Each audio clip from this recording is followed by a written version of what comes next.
All I'm saying then, be a Trojan horse. I know I get up in light-skinned, curly-haired Negro, then I start popping out different stuff 5 minutes into my speech.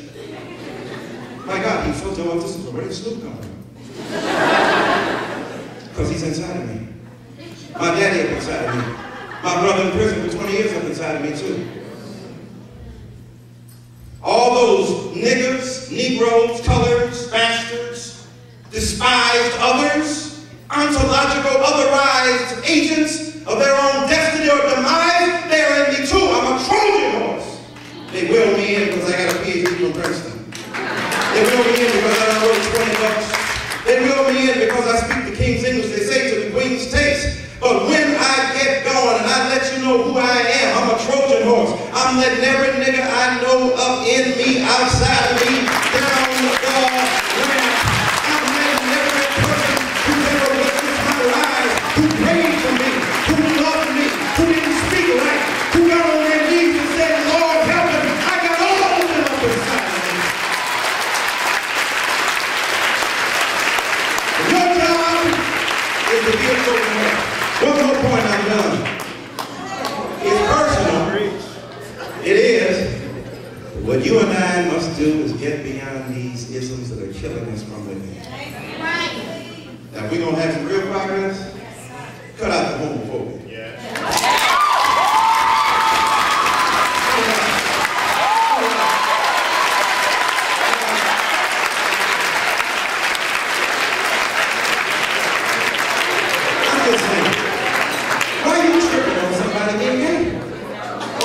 Transgender, bisexual, you think they're going to give it to you? Come on, let me get to them. I'll become a fashion designer and live my life out in Paris.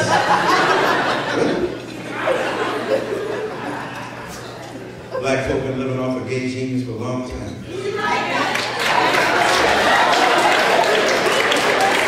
Been living off lesbian love for a long time. I don't know where we got this from. When we were growing up at 51 years old, we knew all the sissies. Now that was wrong, pejorative, problematic. But beyond that pejorative character, we didn't have no ontological demonization trying to read in theological assertions. That stuff came along when the right wing got hold of Negro communities and minds. The same right wing that don't give a darn about you as a Negro will make you hate your black brother or sister because they're gay.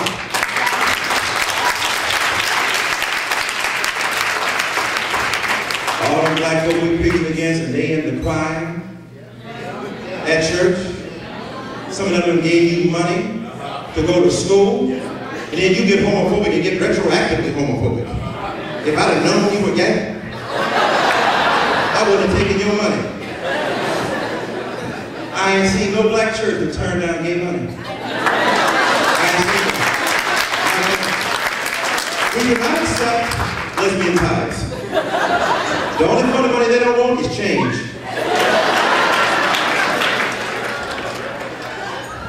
Here we are, we last in the world, you tell somebody who to marry. You don't want to have gay marriage, don't marry no gay person. I'm amazed gay people who don't want to get married after seeing what heterosexuals done with it. I be telling you're free. What are you doing? I mean, okay, I get it, but you've seen what we've done with it and you want to get married? Why do you want to be happy like the rest of us? Black folk going around telling me it ain't the same. They chose to be gay. I'm black by birth. Really? When did you choose to be heterosexual? Like 7 years old, you go up to your mama. Hey, look. I've been checking this thing out. I've chosen to be heterosexual. I'm gonna be hollering at these hoes.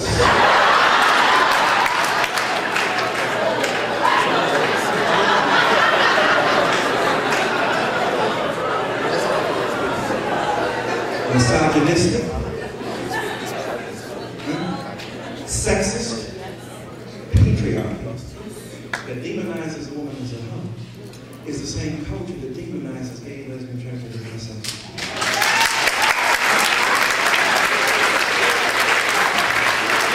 By arresting the gay man without him, the march on Washington would not have occurred.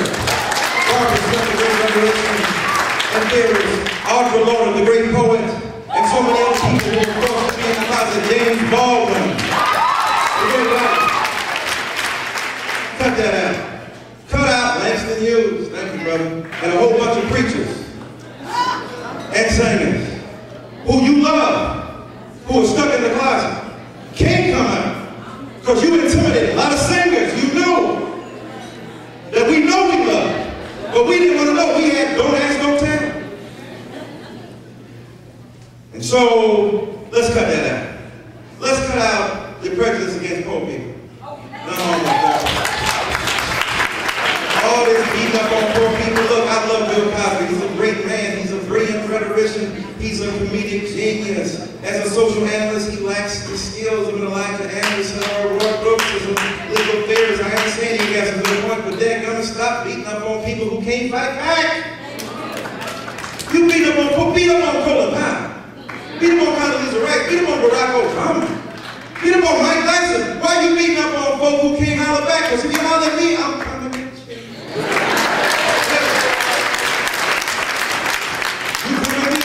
If Mike Tyson goes to the 3rd grade and beats up a 3rd grader, I whipped him down. I did. I beat him down.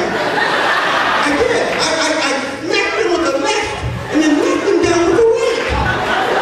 Mike is in the 3rd grade. Mr. Cosby is a world-class fighter against folks who can't go on Nightline and CNN, who can't show the nuanced and complicated theories of blackness. It says, yeah, black people are tired of poor people messing up, but they're tired of the lack of chance and opportunity to do right and show they're doing right work for them. That's it. He ain't got nothing to say about that. Mr. Cosby was mad at poor people, didn't say nothing about Madoff. Mad during Katrina, I was there, I was on stage with him. When the rest of us were trying to organize a rally to talk about why Katrina's poor people were being beat up, and Cosby took the stage and said, before Katrina came, you were having babies. Before Katrina came, you were acting ugly. He said, you need to start acting right. I don't care how much money you gave. That don't give you no right to be dogging nobody and call them out their name. It doesn't. Because if you say Cosby's giving $20 million to Spelman, which he did, and he gave a bunch of money to college education, then he's the pimp you to hoe. You mean to tell me he bought you?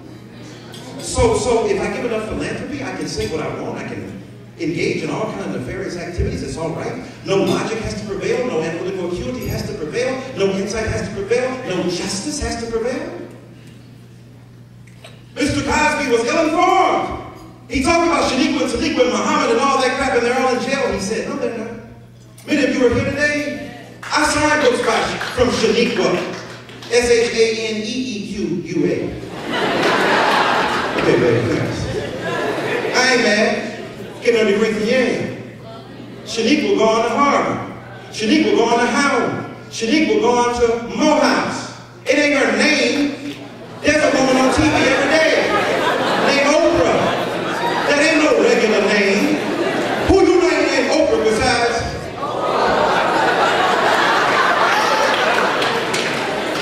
LeBron.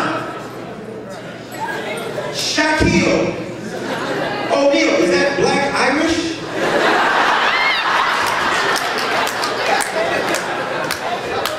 Stop beating up on poor folk. Yes, make them responsible like we all should be responsible. Yes, we should be held accountable like all of us should. But the reality is that most of the stuff that's being messed up ain't in the hands of poor people, no way. When we look at what the world's condition is today, it's folk in Washington, D.C., it's senators and Congress people who have made legislation, who are conservative, who have targeted vulnerable and poor people. The last thing we need to do as people who have resource is to dog other poor people. We need to help lift them up. Challenge them, yes, but lift them up. Make them responsible, yes, but you be responsible too. It's a whole bunch of folks messing up, got a bunch of money. Tiger Woods ain't cold. And he was loved. He wasn't like Allen Iverson. No, they didn't love Allen Iverson. Because they thought Tiger was not like the rest of the Negroes. Oh, for real though. Tiger was, I don't know what you heard about me.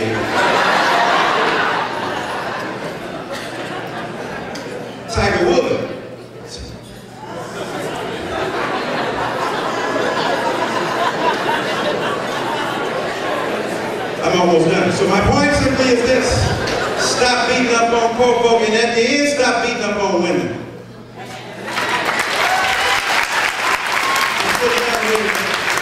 If our community will make progress, it will be because black women are finally allowed to take their rightful place at the center of the story of black possibility in America. You understand? The reason I said I ain't trying to pander to women because they're here because I love my brothers. I recognize my brothers. I rap to my brothers. I get stopped on the street all the time by brothers. I love brothers. I love what they do. I love how we represent. I love how we spit game. I love how we ain't got no money. Hallelujah.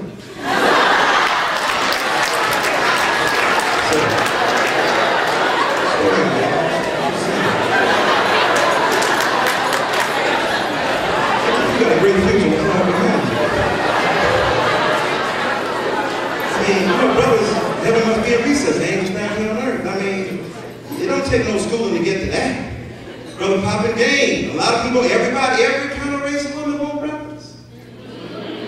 We can. Walking down the street, what's up? How you doing? Fine. How you feeling? Tell your man in house you right. Come over here to Junior.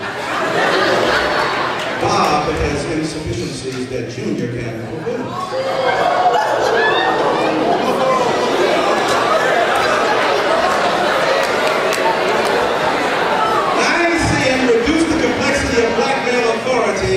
To psychosexual jealousy. I'm saying that black men who have been eviscerated, denied opportunity to use whatever resources they have to articulate their vision of self-help and a tradition of self-confidence. Ain't just about sex, it's also about athletics. It also should be about the mind that these young brothers have and the minds that they possess. But as I take my seat, we ain't gonna have no progress because we love black women. I love all the women in the world, but the reason I wrote a book about loving black women because I was tired of black women getting dogged. Black folk will not progress until black women are acknowledged as the source and the womb of our community's creativity and survival. See, that's why in my generation and your generation, we were singing different songs. I don't know what y'all singing. We singing Sunshine, Blue Skies, Please Go Away. Girls found out they're going away, but they went my future. My life is filled with gloom, so day after day, I stay locked up in my room. I don't know about you, but I wish it would.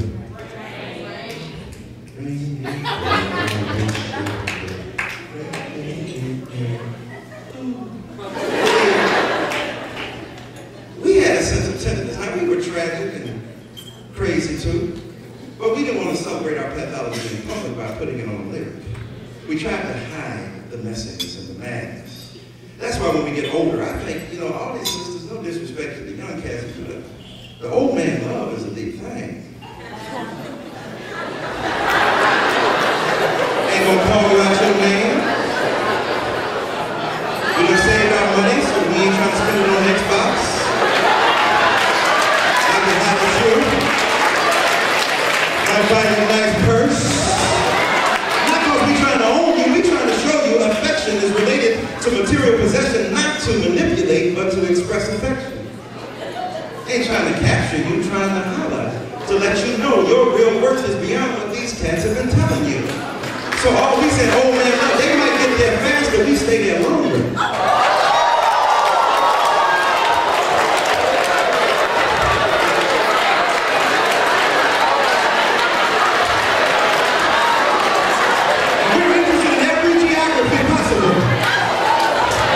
So we understand that the greatest interaction with a woman is between her ears.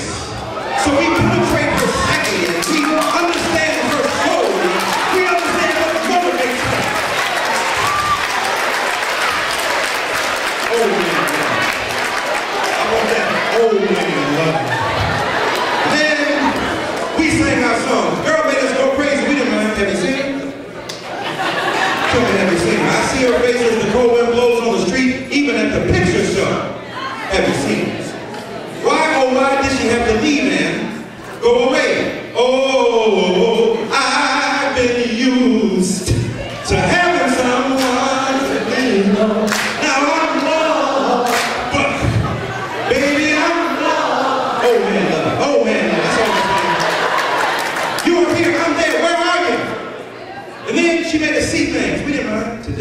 saw somebody who looked just like you. I swear she did. She walked guess what? I thought it was you. But wait a minute, what happened? As she turned the corner, I called out that man. She ain't there. She ain't there. Oh, I'm sorry. I thought you was my girl. You gotta find. Did I get that man? Did it help? Now what y'all singing? You remind me of my cheek.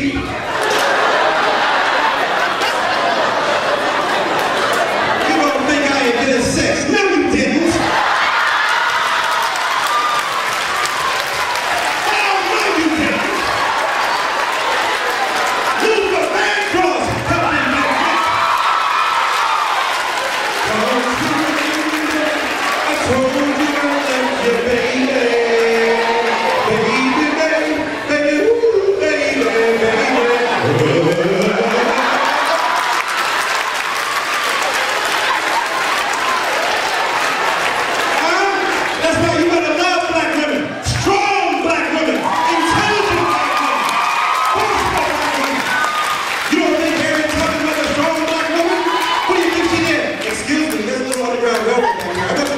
It's cold. And then what she said, be here tonight at 8:30. And don't be late. And then some niggas got there, we done changed our mind, Mr. Other, but we ain't gonna tell nobody. So she said, I know you won't. Had a Bible in one hand, had a shotgun in the other.